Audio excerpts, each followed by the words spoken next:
While I was at work, my sister sold my golden retriever to a wealthy family. Now he's finally in a home where he's truly appreciated, she said, sipping her wine. I smiled. She had no idea what was coming. Now Max is finally in a home where he's truly appreciated. Rachel said it so casually, swirling the wine in her glass like it was just another mindless remark. At first, I didn't react. I thought I had misheard her. My fork hovered in the air, my pulse quickened. The sound of clinking cutlery and murmured conversations blurred into white noise. What? My voice came out softer than I intended, but inside, everything was screaming. Rachel smirked, tilting her head like she was enjoying this moment. Oh, don't look so shocked, Jess. You know how much of a hassle he was. I found someone who actually values him. I couldn't breathe. Max, my dog, my best friend, had been missing since yesterday. I had searched the entire neighborhood, called every shelter, plastered missing posters, hoping, praying that he had somehow slipped out and gotten lost. The thought that someone had taken him had never crossed my mind. And now, Rachel was sitting across from me, sipping her wine like a villain in a bad movie, telling me she had given him away. I swallowed, gripping my fork so tightly my fingers ached. What did you do? I asked, my voice steady, but I could already feel my control slipping. Rachel leaned back in her chair, exhaling like I was overreacting. Relax.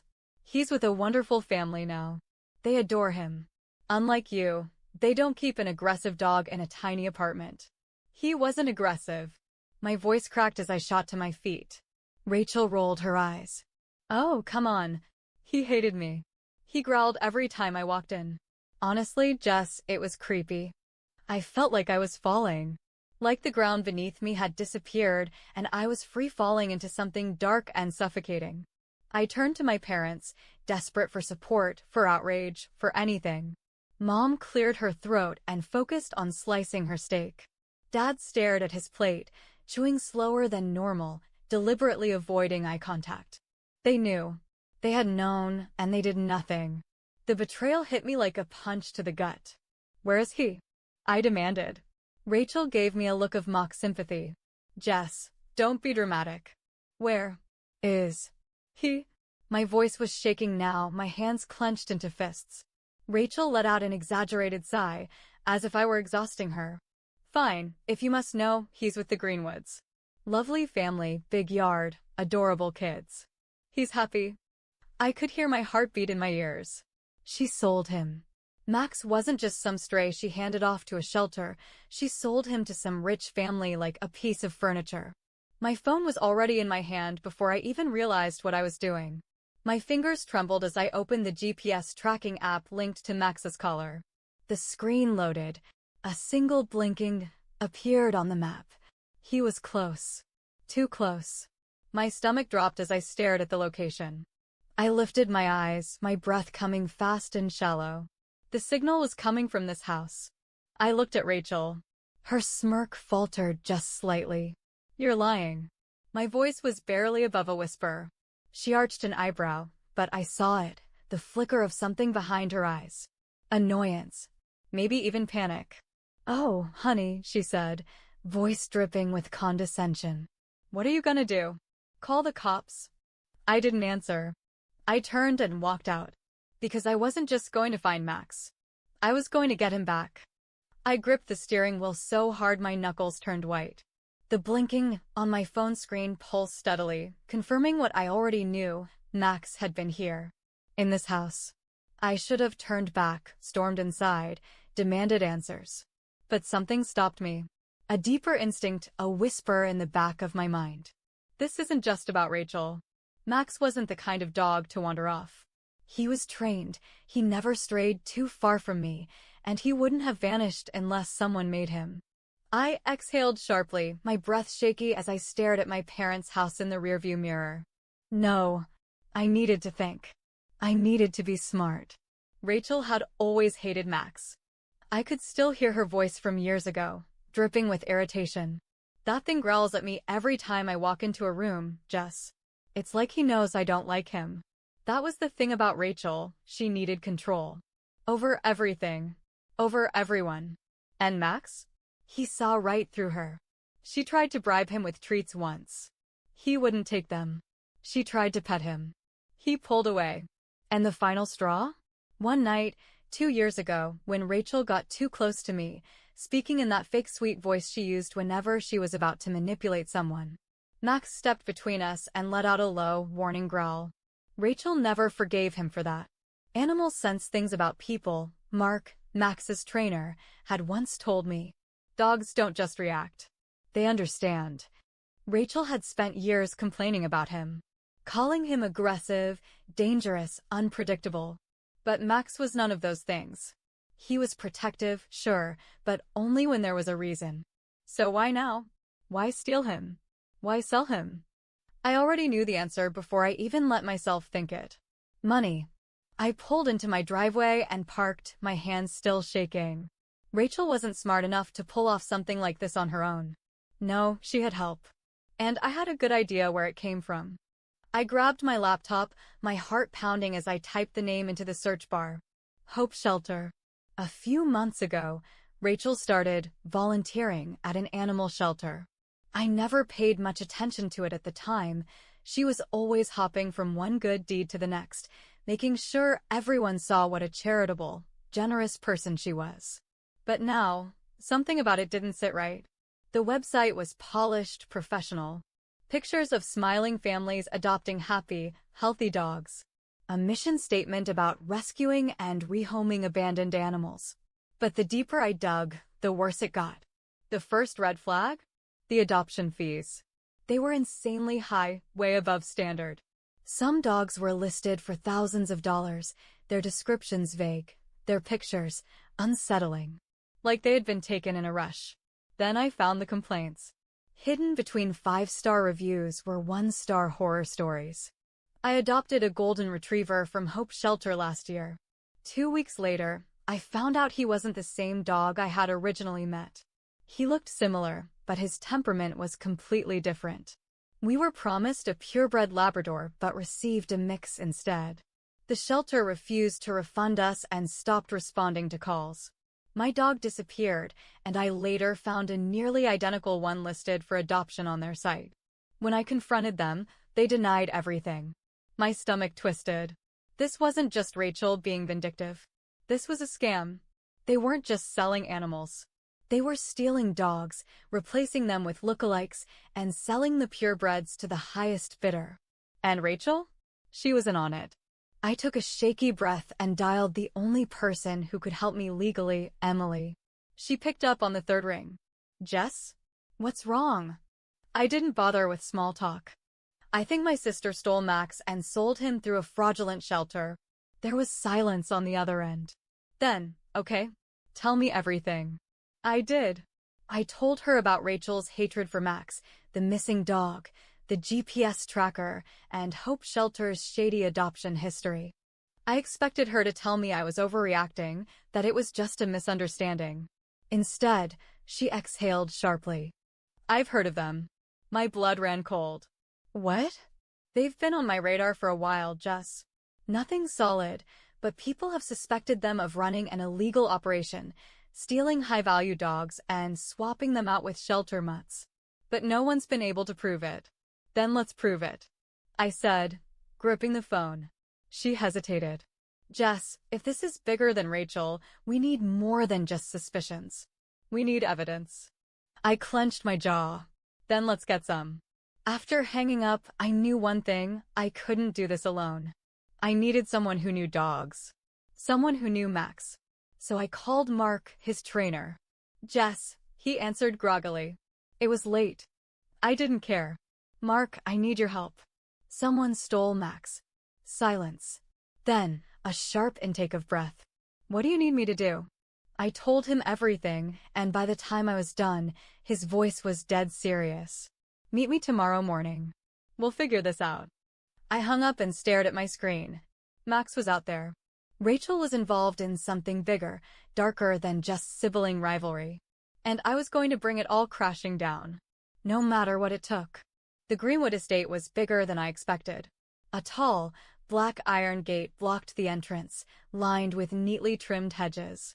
Beyond it, A sprawling two-story house loomed in the distance, its massive windows glowing with warm light. It looked like the kind of place you'd see in a magazine, perfect, pristine, untouchable. But somewhere inside, Max was here. I gripped my phone, my heartbeat drumming in my ears as I checked the GPS tracker one last time. The blinking dot was still there. "This is it," I murmured, turning to Mark, who sat in the passenger seat. His expression was grim, his jaw tight. "I still can't believe she did this," he muttered. "Selling your own sister's dog? Who the hell does that?" "Rachel," I spat. Mark exhaled sharply, shaking his head. "All right. You ready?" I nodded, then glanced behind us where Emily's car was parked. She had insisted on coming in case things turned legal, which they likely would. And right next to her, the unmarked police vehicle. Officer Grant, a local cop Emily knew, was inside. We didn't have an arrest warrant, not yet, but we had enough. Enough complaints against Hope Shelter, enough reports of missing dogs, and now, evidence that at least one stolen pet was sitting behind that gate. "If we don't get in, we're going to need a court order," Emily had warned earlier. "But if they let us inside willingly, we might not need one." That was the plan. Get inside, confirm Max is there, and force their hand. I took a deep breath and stepped out of the car. Face to face with the Greenwoods. A man in his mid-40s opened the front door before I even had a chance to knock. He was tall, broad-shouldered, and dressed in a crisp button-down like he had just stepped out of a business meeting. His eyes flicked between me and Mark, then landed on Emily and Officer Grant standing by the cars. His frown deepened. "Can I help you?" I lifted my chin. "My name is Jessica Carter. My dog, Max, was stolen from me and sold to your family under false pretenses." A woman appeared behind him, blonde, elegant, rich. Her brows knitted in concern as she placed a hand on his arm. "I'm sorry, but there must be some mistake," she said smoothly. "We adopted our dog legally through Hope Shelter. That dog is mine." My voice was ice. The man stiffened. "That's a serious accusation." "So is fraud and theft," Emily cut in, stepping forward. "We have reason to believe that Hope Shelter has been involved in multiple cases of stolen pets. Jessica has proof that her dog is here." The man's frown deepened, but the woman, she looked uneasy. She hesitated for a fraction of a second. That was all I needed. "Let me see him," I demanded. The woman bit her lip, glancing toward the hallway. Then I heard it. A faint scratching sound. My heart lurched. I knew that sound. I had heard it 100 times before, Max scratching at a door when he wanted to be let out. "Mom?" A small voice came from behind them. A boy, maybe 6 years old, rolled his wheelchair into view, his hands gripping the wheels as he maneuvered closer. He was pale, his brown hair slightly messy, and his face lit up with pure joy when he saw me. "Not me. Max." He came barreling through the hallway, his black and tan fur a blur as he ran straight toward me. For a split second, I couldn't breathe. Then he was on me, his paws against my chest, his body trembling, his tail wagging so hard I thought he might fall over. His tongue covered my face, desperate, frantic, like he was afraid I wasn't real. "Max," I choked out, wrapping my arms around him. I felt his whole body shaking against mine. "That's impossible," the man muttered behind me. "No, Dad," the boy whispered. "She's telling the truth." Max knew her. The silence was suffocating. I kept my arms around Max, feeling his heartbeat against mine. Then I heard it. A soft sniffle. I turned my head and saw the boy, his face crumpled, his hands gripping the wheels of his chair so tight his knuckles turned white. "You're taking him away?" he asked, his voice barely above a whisper. My stomach twisted into knots. I had fought so hard to find Max. Had spent nights searching, crying, raging at the injustice of it all. But now, standing here, I realized something else. Max had saved me 1,000 times over. And now he had saved someone else. I glanced at Emily, then at Officer Grant. They were both waiting for my decision. I swallowed hard and looked at the boy. "What's your name?" I asked gently. "Jake," he whispered. "Jake. Max is my best friend." My throat tightened, but I force myself to keep talking. But I can see he's yours too. Jake nodded, his lower lip trembling. I took a slow breath. I won't take him from you, I said finally. But I will make this right. Jake blinked up at me. How? I looked at his parents. You were scammed, I told them. You paid for a stolen dog. But I don't blame you for that. You didn't know. I exhaled. I can help you find another companion for Jake, one who needs a home. I felt Max shift in my arms. Then, slowly, he stepped back. For the first time, he turned, his big brown eyes moving from me to Jake. And then, just as quickly, he went to him. He placed his head gently on the boy's lap, his tail wagging, his body lowering into a calm, steady sit. Jake wiped his eyes and smiled. My vision blurred. I nodded once, swallowing the lump in my throat. We're gonna fix this, I said, my voice thick. I promise. Max was safe. But this wasn't over. As I watched him nuzzle against Jake, I felt a strange mix of emotions, relief, sadness, anger. Max was mine, but he had also become something more. He had saved this boy in ways I couldn't ignore. But Rachel? She wasn't getting away with this. I turned to Emily. We're shutting Hope Shelter down. Her expression was unreadable for a moment, but then she nodded. Then let's do it. The next few days were a whirlwind of calls, legal research, and uncovering everything we could about Hope Shelter. Emily had her contacts in law enforcement dig into the organization's financials, and what she found was worse than we thought. Dozens of high-value dogs listed as rescued, but their previous owners had reported them missing. Massive adoption fees charged for rehomed purebreds, while their lookalikes were dumped into overpopulated shelters. Fake veterinary records to cover up the swaps. And at the center of it all? Rachel. She had been directly involved in several of these fraudulent adoptions. Her name was all over financial records, email correspondence, and even social media posts from happy new owners thanking her for finding them the perfect dog. I felt sick. Mark had also been working behind the scenes, talking to other trainers and pet owners who had lost dogs under suspicious circumstances. The stories all lined up. Hope Shelter was running a full-scale operation, profiting off stolen dogs and getting away with it. Not anymore. Rachel didn't know what was coming. When I showed up at her apartment, she answered the door in her usual effortless way, casually smug, like she was above everyone else. Jess, she sighed, crossing her arms. Look, I know you're upset about the whole dog thing, but... I held up my phone and pressed play. A recorded phone call between a victim and Hope Shelter's receptionist, where they admitted to swapping dogs. Rachel paled. What is that? Proof, I said coldly. She tried to laugh. Oh, come on, Jess. You're not actually serious. I pulled out a thick folder of legal documents. Emily is filing a class action lawsuit against Hope Shelter. Turns out you've been scamming people for years. Rachel's smirk twitched. You wouldn't, she whispered. I already did. Her face contorted into something ugly. You think you're some kind of hero? You don't understand how the world works, Jess. These people, you think they actually cared about their dogs? Half of them probably neglected them. We gave them better homes. I took a slow breath, holding back my rage. You stole from families. You lied. And now? You're going to face the consequences. For the first time, I saw something I had never seen in Rachel before. Fear. By the end of the week, Hope Shelter was under investigation. Authorities raided the facility. Many of the dogs inside were unchipped lookalikes, swaps for stolen pets that had been sold to wealthy buyers. Several victims came forward, including families who had unknowingly adopted stolen dogs. Rachel was officially charged with fraud and conspiracy. Her volunteer status wasn't enough to protect her. And the best part? The court ordered her to pay restitution to every victim. Rachel finally had to face the consequences of her actions. She lost her apartment. Her boyfriend dumped her the moment he realized she was headed for trial. And Mom and Dad? Silent.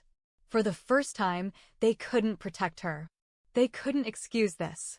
Rachel had finally destroyed herself. With Hope Shelter shut down, I had one last promise to keep. A week after the raid, I drove back to the Greenwoods house with Mark. This time, I wasn't here to take Max back. I was here to give them something else. As I walked up the driveway, Jake rolled his wheelchair toward me, his eyes filled with uncertainty. "You really found one?" he asked quietly. I smiled and stepped aside. Behind me, a golden retriever with warm brown eyes trotted forward, wagging his tail. "Jake, meet Charlie." Jake's face lit up. The retriever padded over and immediately pressed his head into Jake's lap, letting out a soft sigh. Jake looked up at me, his eyes wide. "He's perfect. He needs a home," I said softly. "And I think he already loves you." Jake beamed. I turned, and for the first time, I let go of Max. I wasn't losing him. I was giving him what he had given me, a second chance. The morning air was crisp, the sky painted in soft hues of pink and gold. As I stepped outside, Max trotted beside me, his tail wagging, his body lighter, as if he knew it was finally over. It had been a month since Hope Shelter was shut down. A month since Rachel's world crumbled. I hadn't spoken to her since that last confrontation, but I had heard enough. She was drowning in legal battles, buried under fines and lawsuits. Community service, a destroyed reputation, financial ruin, all of it had come crashing down on her. And Mom and Dad? They never called. They had spent years defending Rachel, covering for her, making excuses. But now, with no way to fix her mess, they had simply let her fall. And honestly, I didn't care. For the first time in years, I didn't feel like I was drowning in their expectations, their judgments, their twisted idea of family. For the first time, I was free. I should have known she wouldn't go down quietly. The message came late one night, a single text from an unknown number. "Rachel, I hope you're happy. You ruined my life." I stared at the screen, waiting for the usual wave of guilt. But there was nothing. No anger, no sadness, no regret, just emptiness. I didn't reply. I just blocked the number and moved on. Update: Charlie had settled in with Jake perfectly. I still visited sometimes, just to check in, to see the way Jake's face lit up every time Charlie ran to him, tail wagging, body vibrating with excitement. It was the kind of bond you couldn't fake. Max had been meant for me. Charlie had been meant for Jake. And now we had both found our peace. As I walked down the path with Max beside me, I let out a slow breath, feeling the weight of the past finally lift. I wasn't just the girl who had lost everything anymore. I was the girl who had fought back. And won. Final update: I knew posting about this would bring strong opinions, but I wasn't prepared for this. The comments flooded in overnight, thousands of them. Some people supported me, but plenty didn't. I scrolled through, my heart pounding. "So you ruined your sister's life over a dog? Seriously? At the end of the day, she's your family. I can't believe you'd turn against her like that. Hope your dog keeps you warm when you're old and alone." There were so many ways to handle this that didn't involve making things worse. You could have talked it out. But instead, you chose to go to extremes. That's on you. "So you love a dog more than your own sister?" That one stung. I clenched my jaw, staring at the screen, my fingers hovering over the keyboard. Then I started typing. My response. Do I love a dog more than my sister? Yes, because Max is my family. He was there when I cried myself to sleep as a kid, when I felt completely alone, when I thought no one in the world understood me. He was always there, always loyal, always loving. When I had no one, I had him. My sister? She was never truly there for me. Not when she lied to our parents to make me look bad. Not when she made sure I was always the one blamed for everything. Not when she took something she knew meant everything to me and sold him like he was nothing. She spent years making my life miserable. And now? She was held accountable for what she had done. I took a breath, my fingers shaking, but I kept going. You could have solved this peacefully. Could I? Really? How exactly was I supposed to reason with someone who stole from me? Who looked me in the eye and laughed, acting like I was crazy for caring? If I had just let it go, more dogs would have been stolen. More families would have been lied to. Someone had to stop it. Maybe it's uncomfortable to see how messy it got. But if I had stayed quiet, that shelter would still be running its dishonest operation. So no, I don't regret standing up for what was right. You completely ruined her life. That's not justice, that's revenge. You say I ruined her life? She made her own choices. I just finally stopped letting her get away with them. I stared at the screen, my chest heaving, my pulse pounding in my ears. Then I hit post.